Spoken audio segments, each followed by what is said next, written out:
L'histoire de Moïse est l'un des récits prophétiques les plus longs, mais aujourd'hui je ne t'en ferai découvrir qu'une seule partie, un moment de son histoire qui nous fait comprendre pleinement la notion de tawakkul.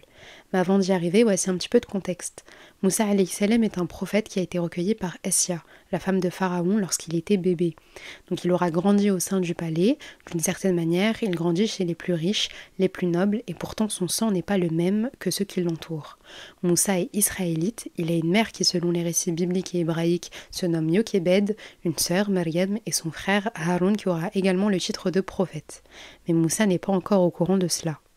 Il grandira alors auprès de la femme de Pharaon de manière assez confortable. Mais plus il grandit et prend en maturité, plus il se rend compte de l'injustice que vivent les Israélites qui sont tous réduits en esclavage par le roi d'Égypte.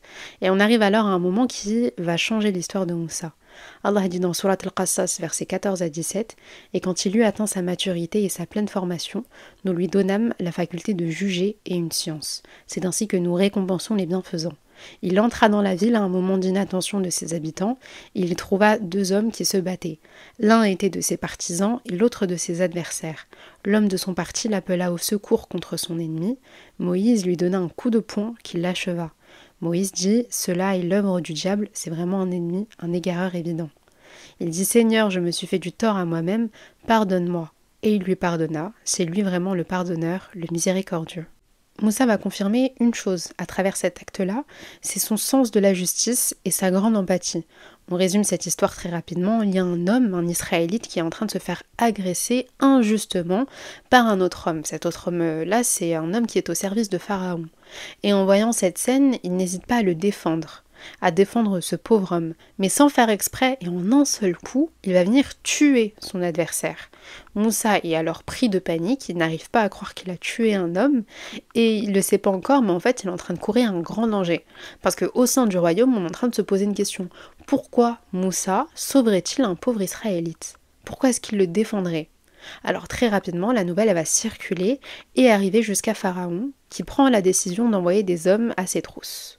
Dans Surat Al-Qassas, verset 18, Allah dit « Le lendemain matin, il se trouve en ville, craintif et regardant autour de lui, quand voilà que celui qui lui avait demandé secours la veille l'appelait à grands cris. Moïse lui dit « Tu es certes un provocateur déclaré. » Verset 21, il sortit de là, craintif, regardant autour de lui, il dit « Seigneur, sauve-moi de ce peuple injuste. » Moussa quitte en urgence le royaume de Pharaon. Et donc il va venir s'aventurer dans le désert à des kilomètres de chez lui, il est perdu, il ne sait pas où est-ce qu'il se situe, et on le rappelle, c'est la première fois qu'il quitte l'Égypte, et la première fois qu'il va se retrouver en fait dans un milieu aussi hostile. Donc il avance sans vraiment savoir où est-ce qu'il va atterrir, et vous le savez, Allah a un plan pour chacun d'entre nous, et celui de Moussa était très très bien défini.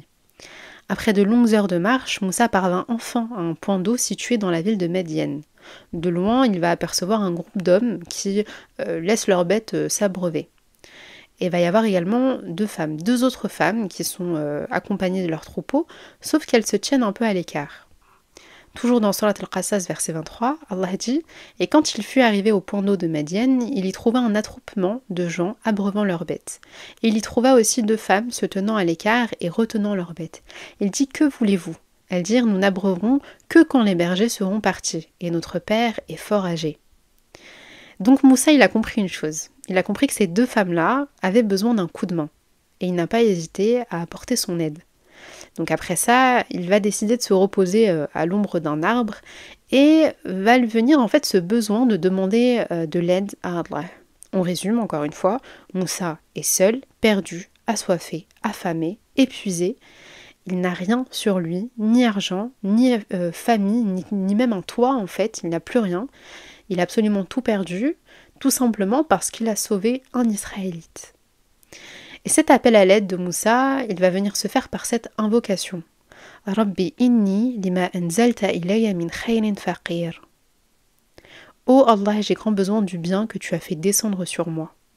Et cette invocation, elle est présente dans le Coran, elle est présente dans Surat Al-Qassas, verset 24. Il abreuva les bêtes pour elle, puis retourna à l'ombre et dit « Ô Allah, j'ai grand besoin du bien que tu as fait descendre sur moi.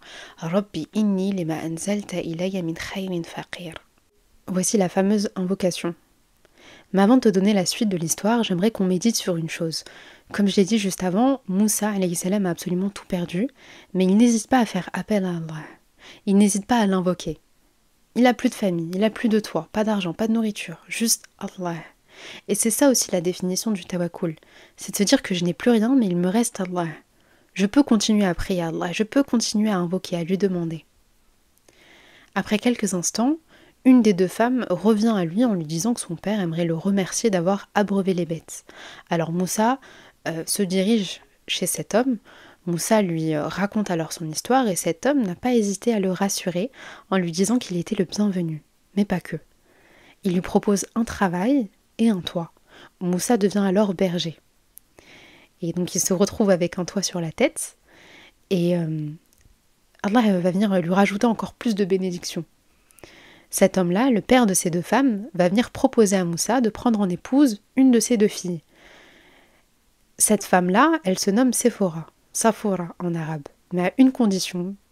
Il lui dit, à condition que tu restes 8 ans à mon service, si tu veux en accomplir 10, il ne tiendra qu'à toi. Moi, je ne veux rien t'imposer d'excessif, tu me trouveras, si Dieu veut, parmi les hommes intègres. Alors on rapporte que Moussa, bien évidemment, il accepte, mais qu'il aurait accompli le plus long terme, donc au moins 10 ans au service de son beau-père en tant que berger.